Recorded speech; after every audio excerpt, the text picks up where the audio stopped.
Hola chicos, Ciencias Naturales 20.5. Seguimos con las cualidades ópticas de los minerales. Habíamos visto el color en el anterior y vamos a pasar al brillo. Dice, el brillo está ligado íntimamente con la reflexión de la luz, con el reflejo. Está la aparición del brillo en los minerales. El mayor o menor grado de brillo, ¡uy, qué brillante! ¿Cómo brilla? No, apenas brilla. Se debe a las características externas de la superficie del cristal. Ejemplo. Una superficie mate, no abrillantada, se distingue de la brillante en lo siguiente, en que microscópicamente, si mirásemos la mate, ¡hala, cómo exagera! No estoy exagerando. Es así. Una superficie mate, microscópicamente, no tiene nada de lisa. Hombre, la lisitud está en que el grosor de la placa que usted está mirando, que parece muy delgadita, resulta que aumentada pues queda así de grande. Entonces solo la parte externa de la superficie tiene este aparente. Cuando incide un rayo de luz, unos rayos de luz paralelos sobre esta superficie, pues fíjate lo que pasa. Este rayo encuentra aquí una superficie de este tipo, y por reflexión, donde el ángulo de incidencia tiene que ser igual al ángulo del reflejado, pues se refracta o se refleja hacia aquí. No hablemos ahora de la refracción, que serían los rayos que entran y salen por el otro lado. No. Reflejados, únicamente. Es un cuerpo opaco y lo refleja. Pero el que incide sobre este pico de aquí, que tiene esta curvatura, al venir aquí, está reflejando hacia allá. Y si incide aquí, paralelo tiene que ser, hemos de calcular aquí la tangente de la curvatura y reflejarlo. En este caso, si es perpendicular, pues lo rebota hacia el exterior. Pero este otro que cae aquí, como esta tangente ya no es perpendicular al rayo, la rebota hacia aquí. Y este que está la tangente así, lo rebota así. Vamos, que hay una partición total del rayo en múltiples reflexiones, algunas de las cuales rebotan y vuelven a pegar en otro saliente del cuerpo, que a su vez rebotan aquí, y salen algunas, pero ya debilitadas. Esto es el brillo, es la superficie mate. Luego estaría otra superficie ya más ondulada, como tratándose de las montañas, dijéramos, más desgastadas, más viejecitas, donde todo este fenómeno será, pero en menor intensidad. Y por último, cuando a base de desgaste o erosiones se ha dejado la superficie totalmente lisa, de forma que nos asegure que el rayo que entra así, con respecto a la perpendicular, va a salir así, y el otro va a salir así, y el otro que llega paralelo va a salir así, pues entonces recogemos de un único rayo, una única dirección, una única de salida, y a ese le decimos que es un reflejo de brillo. Por eso, en las superficies pulidas o pulimentadas, que son las que se han hecho lisas a base de trabajo del hombre. Oiga, pues los cristales son muy brillantes, fíjese. Pulidos.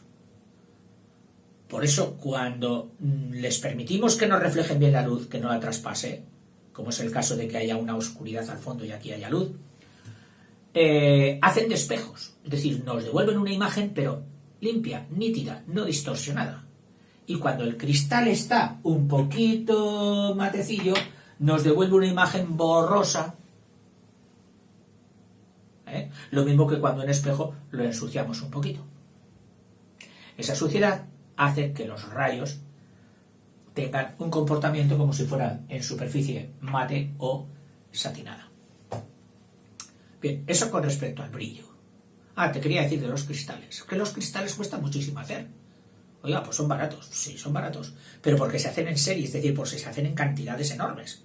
Por eso resultan baratos, pero son difíciles de hacer. Piensa que sobre la pasta de silicato con el que se hace el cristal licuado, es decir, a alta temperatura, para lo cual hay que gastar mucha energía, se echa sobre unas superficies previamente alisadas, metálicas, y se deja allí que se enfríe. Y cuando se ha enfriado, se le empieza a frotar con discos de diamante. Bueno, no te exagero, será carísimo, no. Es un diamante bruto y además sucio, es decir, con impurezas, que no sirve para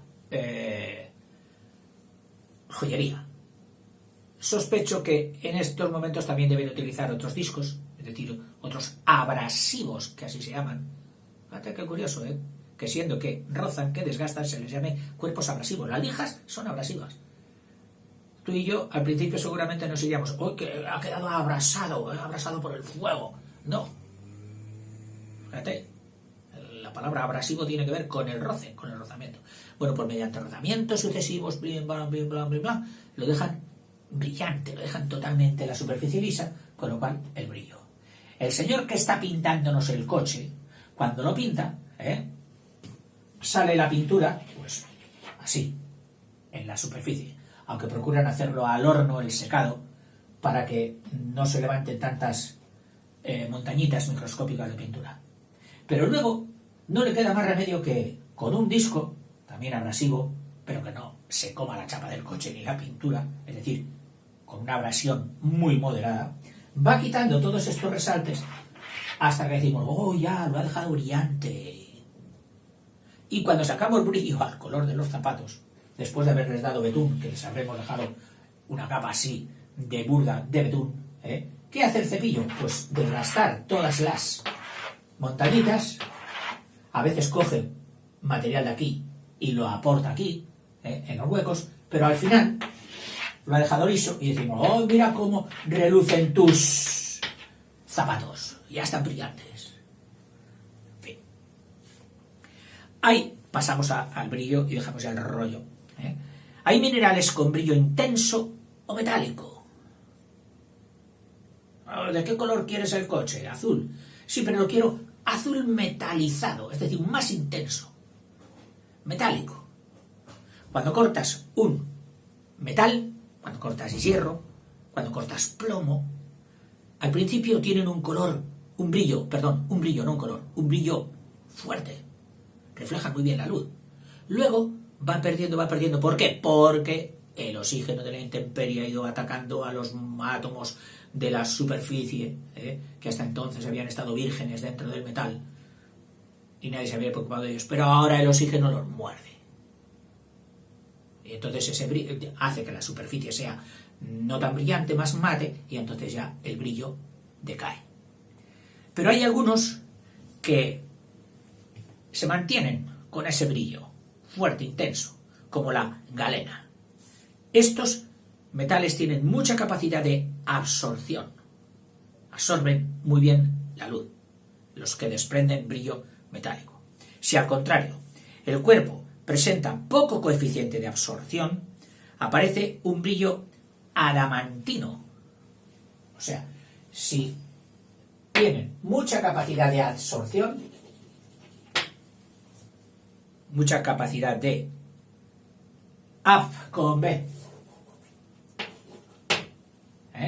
mucha capacidad de absorción,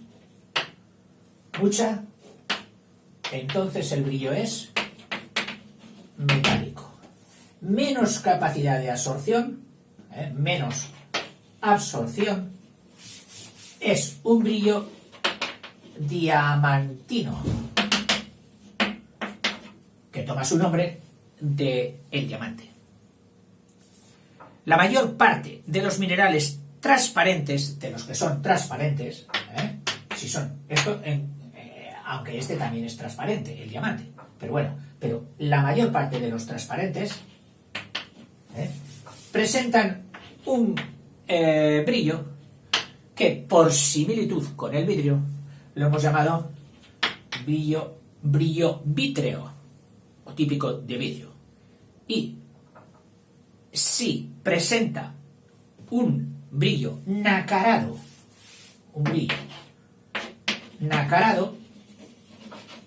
que es el típico de las perlas, de los pendientes y de las superficies interiores del mejillón, de la almeja y de otros moluscos, indica que hay por medio, o muy propensa a la propiedad mecánica de la exfoliación. ¿Por qué? Porque precisamente esa perla se ha hecho por superposición constante de nuevas capas que va haciendo el animalito, y capas que en un momento determinado pueden separarse, presentando síntomas de exfoliación, como sería que una perla se echase a perder, se exfoliaría, se despellejaría, le saldrían como pieles, que son las capitas, las folias, las hojas de la exfoliación. Bueno, pues eso es típico del brillo nacarado. Y hay otros minerales con estructura fibrosa, que los ves y dices, oye, si parece que tengan fibras. Muy curiosos. Pues tienen un brillo que se suele llamar sedoso. En Andalucía, en concreto en la parte de Almería, que llueve poquísimo, antiguamente es que no empleaban ni tejas. ¿Para qué?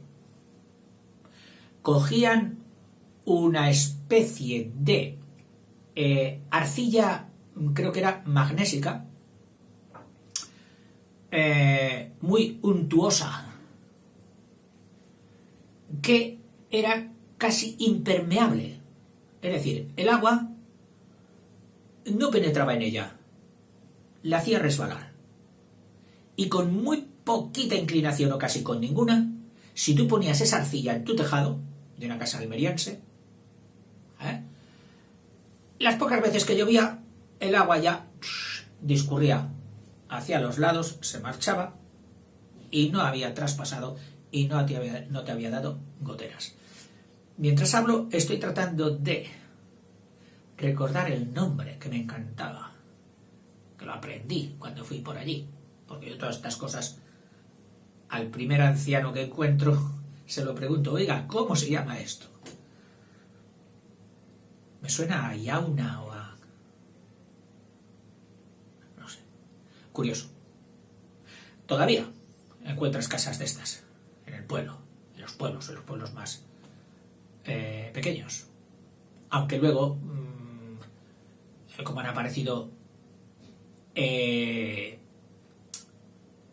otras formas de hacer las cubiertas de los tejados, como son las telas asfálticas, fáciles de poner, y hacen muy buena también suplencia de las resinas, de las arcillas estas magnésicas de la zona. Y otros pues ya que se inclinan por mayor inclinación, valga la repetición, y ponen pues teja normal árabe. En fin, curioso. Pero esa arcilla que yo la veía cuando iba por los caminos, en los laterales de los caminos, digo, mira qué curioso, qué brillo tiene, parece como la seda, es decir, a base de puntitos pero fibrosos, con pequeños trocitos como fibras. Era el brillo sedoso. Bueno, pasamos al siguiente, la refringencia. La refringencia es el fenómeno que se da cuando una luz atraviesa un cuerpo y sale por el otro lado. La refringencia. Los cristales naturales.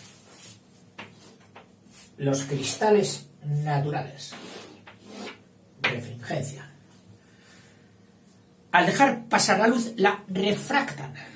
Por eso que también se llama refracción. Refracción. La refractan. la refractan. Del verbo refractar. Y el fenómeno sería la refringencia o refracción. O sea, pero es que refractarla implica no solamente atravesarla, sino que la cambian de dirección.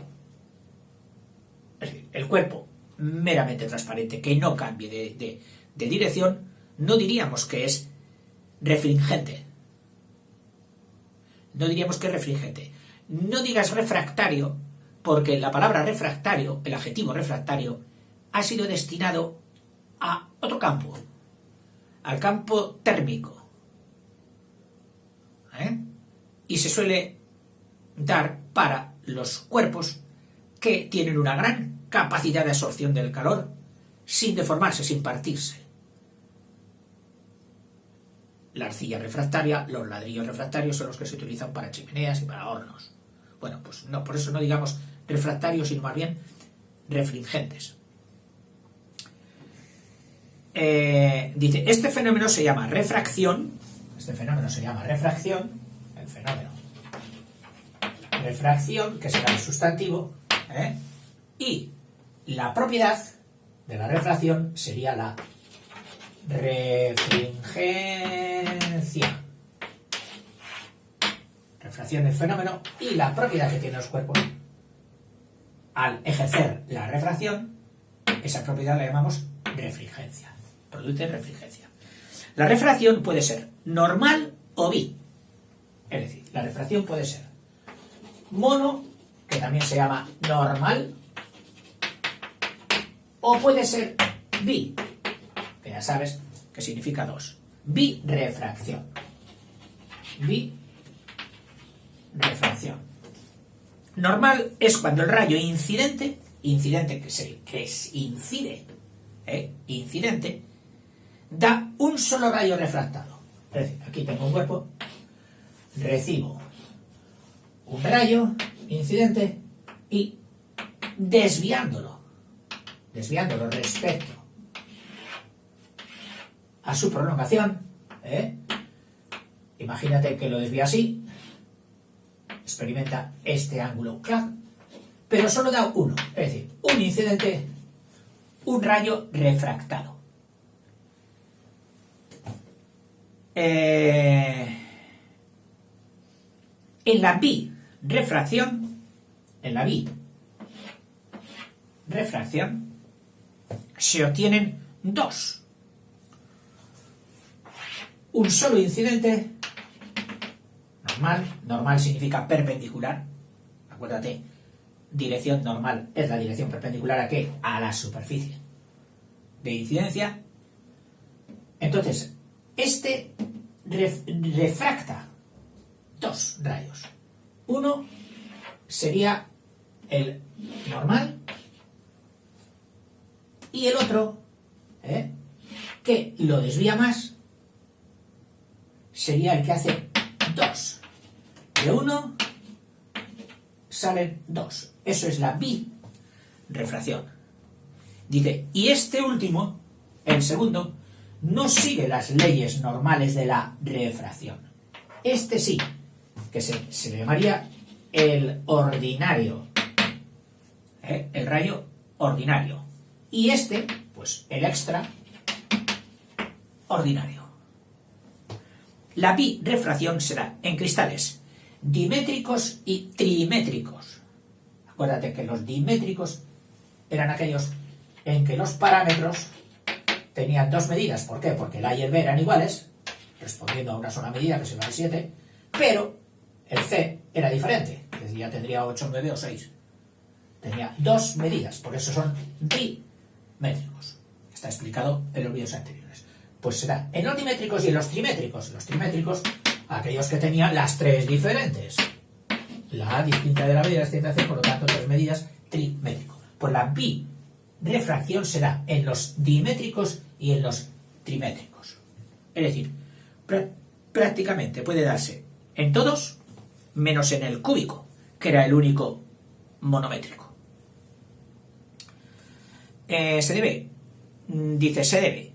a que al llegar a un cristal la onda luminosa porque aquí la pintamos en forma de rayo, pero en realidad sabes que es la onda luminosa que llega aquí, de luz natural, de luz solar, luz natural, que vibra en infinitas direcciones. A ver si esto lo entendemos.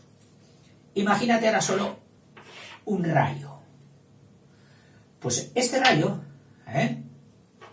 o un haz de rayos, la luz aquí va vibrando, va así. Pero vibra en todas las direcciones, es decir, vibra en esta dirección que sería coplanar con la pizarra. Pero luego vibraría también en esta, que sería perpendicular a la pizarra. En esta otra, que sería oblicua a la pizarra. En esta otra, que sería oblicua también a la pizarra, pero con otro grado por aquí. ¿En cuántas direcciones? En todas. Es decir, cuando la partícula se desplaza, mira, así, si la detienes, si le dices tú, ¿qué haces? Yo estoy vibrando. ¿Pero en qué dirección vibras? Pues mira, estoy vibrando en esta, pero también en esta, y también en esta, y también en esta, y también en esta. Ah. O sea que eres multivibracional, vibras en todas las direcciones del plano perpendicular a la propagación. Como un pequeño haz, formando como un pequeño áster, como una pequeña estrella, que si la detienes desprendería radiaciones en todas las direcciones del plano perpendicular a su propagación. Eso es la luz natural normal. Se debe a que al llegar a un cristal una onda luminosa de luz natural que vibra en infinitas direcciones perpendiculares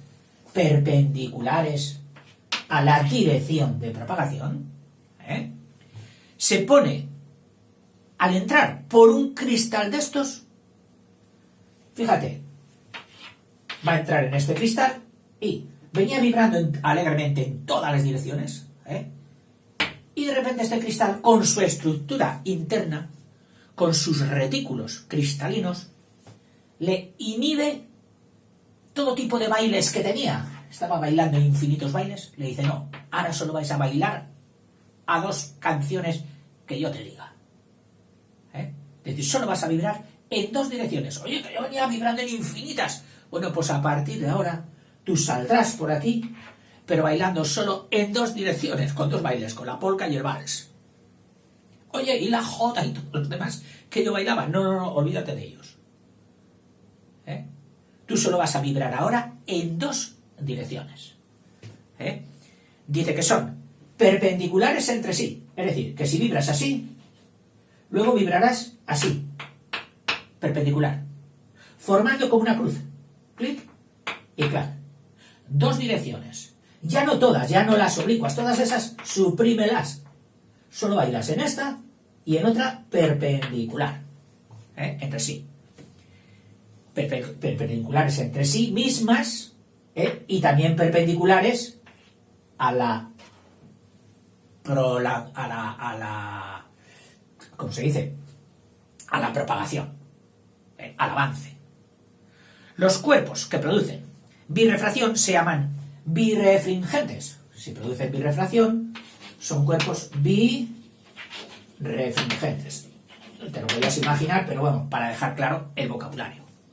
Y son ópticamente anisótropos. ¿Qué significa? Anisótropos es que no se daba igual ese fenómeno en todas las direcciones. Es decir, que si estamos con un cristal, como es este, birrefringente, donde hemos visto que se produce la birrefringencia, es decir, el vibrar solo en 2 planos, cuando viene perpendicularmente el rayo a la superficie, resulta que si desviamos un poquito la incidencia del rayo, le hacemos proceder de un foco más aquí, y cambiamos este ángulo, ya no se comporta igual. Tiene un comportamiento diferente. O sea, el isótropo era el que entrase como entrase el rayo, va a salir igual. Que aquí en este caso solo se daría en el cúbico, que es el que tenía más isotropía. En todos los demás se daba la anisotropía.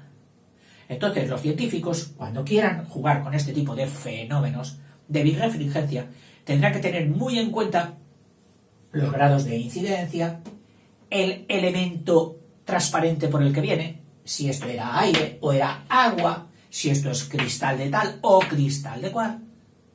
Bueno, tratándose de cristal ya no entraría en nuestro juego de variedades, pero sí en el del cuerpo anterior. Y sobre todo en los ángulos de incidencia. Los cohetes se llaman birrefringentes y son ópticamente anisótropos, es decir, dependiendo de otros factores, y el resto, estos serían monorefringentes. Son ópticamente isótropos. Estos son isótropos, los monorefringentes, y los birrefringentes son anisótropos. Anisótropos. Pongo los acentos, ya sé que meten ruido, pero es que hoy precisamente me ha pasado un comentario. Oiga, usted se ha olvidado de poner un acento en la palabra. ¿Qué palabra era? Ya no me acuerdo. Y te digo, perdón. Bueno, sí. Entre los cristales dimétricos y trimétricos, que son birrefringentes, hay que destacar que los de los sistemas, de estos, de los bimétricos y trimétricos, los que son del sistema hexagonal, tetragonal y trigonal, resulta que estos cristales, cosa muy interesante, tienen una dirección, solo una, en la que son monorefringentes. ¿Qué dirección es esa? Pues muy curioso. Recuerda que el hexagonal tenía un eje senario,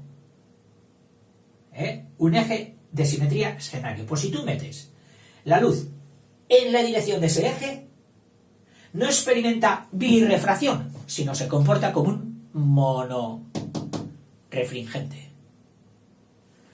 Al cuaternario, si lo metes por el eje senario, en el tetragonal, si lo metes por su eje cuaternario, pasa lo mismo. No hace birrefracción, sino que hace monorefracción. Y lo mismo pasa en el ternario de los trigonales, del sistema trigonal, que tampoco se comporta así, sino que se comporta así. Estos cristales que cumplen estas condiciones, de que si lo metes por eje tal, se les llama uniáxicos. Uno, axon, eje. Es decir, que hay un eje que proporciona la monorefringencia. Son cristales uniáxicos. Los cristales de los sistemas, de los otros, dimétricos y trimétricos, que son, como te acuerdas, pues todos los que quedan menos el cúbico, que serían el rómbico, el monoclínico y el triclínico. Pues dice, tienen dos ejes ópticos que se cortan oblicuamente. Dos ejes ópticos que se cortan oblicuamente.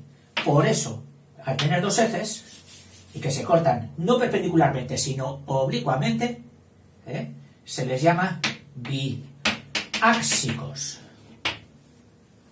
Y ahora te voy a hacer el esquema que te viene aquí, que casi que mejor que te lo haga, que te lo voy a hacer chapuza y en una pizarra que ya queda un poquito lamentablemente asquerosa. Y tú dirás, ¿y por qué no se corrige? Ay, señor. Pues mira, atento. Mira, un cristal monorefringente. Y además ya nos lo han pintado con la celdilla cúbica, que suele ser porque es de la simetría cúbica. Entra un rayo y sale un rayo. Así de fácil. Monorefringente. En el cristal birrefringente entra un rayo, se difracta, que así se llama, y salen dos. Uno normal, ordinario, y el otro extraordinario. En el cristal uniáxico, que ha cogido uno del hexagonal, por eso pone la celdilla en forma de prisma hexagonal, pues si lo metes por el cristal xenario, por el E6, se comporta como un monorefringente. Y en el cristal biáxico, que será un cristal del rómbico monoclínico o triclínico, mira qué interesante. Los rayos que entran en esta dirección se cruzan con los rayos que entran en esta dirección, pero haciendo una difracción oblicua. Es decir, los rayos entran por la parte de abajo, entrarían paralelos, y aquí experimentan una torsión, una separación de la normal, también, pero hace que sus salidas se corten en el interior oblicuamente, es decir, que el rayo que ha entrado por aquí sale por aquí y el rayo que ha entrado por aquí sale por aquí y se han cruzado oblicuamente. Esto hará que si tú tienes aquí un objeto en forma de flecha, la punta te aparecerá aquí en sentido inverso, es decir, que invierte las imágenes que estés viendo a través de él, solo por refringencia, no por reflexión, que eso ya serán las lentes. Bueno, las lentes también tienen refringencia, pero se pueden dar también en las superficies cóncavas o convexas que invierten la imagen, pero eso ya cuando estudiemos óptica. En fin, y esto sería el fenómeno de la refringencia. Vamos a hacer un pequeño paréntesis y pasaremos al siguiente, que va a ser la polarización, muy interesante.